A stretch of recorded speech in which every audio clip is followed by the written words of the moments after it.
દેવકી દર સાલની જેમ હલાખત પણ ઋષિવનમાં આ વાવેલા લાખો છોડના બિયારણો જેવા કે આસોપાલવ, ગરમાળો, ગુલમર્ગ, સરુ, વડ, આ ખજૂરી, બોરસલ્લી જેવા અનેક વૃક્ષોના બિયારણ જે અમારી ટીમ દ્વારા ભેગા કરવામાં આવે છે તે આજે અમે વન વિભાગ, ગુજરાત વન વિભાગ હિંમતનગરને આપી છે ને હિંમતનગરને અમે દર વર્ષે જે આપીએ છીએ એના ભાગરૂપે આજે આ બધા ભેગા કરેલા બિયારણ અમે આપી રહ્યા છીએ.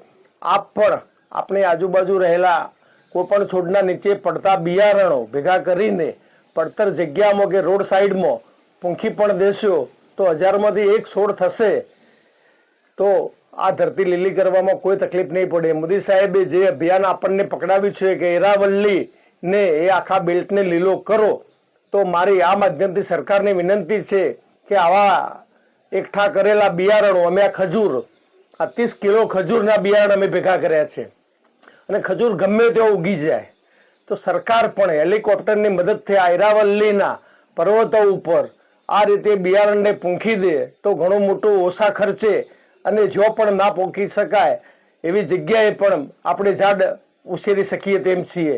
આનો પ્રયોગ આપણા અધ્યક્ષ માનનીય અધ્યક્ષ શંકરભાઈ ચૌધરીએ સોચોરના જંગલોમાં છેલ્લા 3-4 વર્ષથી બનાસ ડેરીના ખેડૂતોની સાથે એમની ટીમ નીચે કરી રહ્યા છે. એ તો સીડબોલ બનાવે છે પણ હું તો સીધા જ આ બિયારણ પૂંખવાની વાત કરું છું.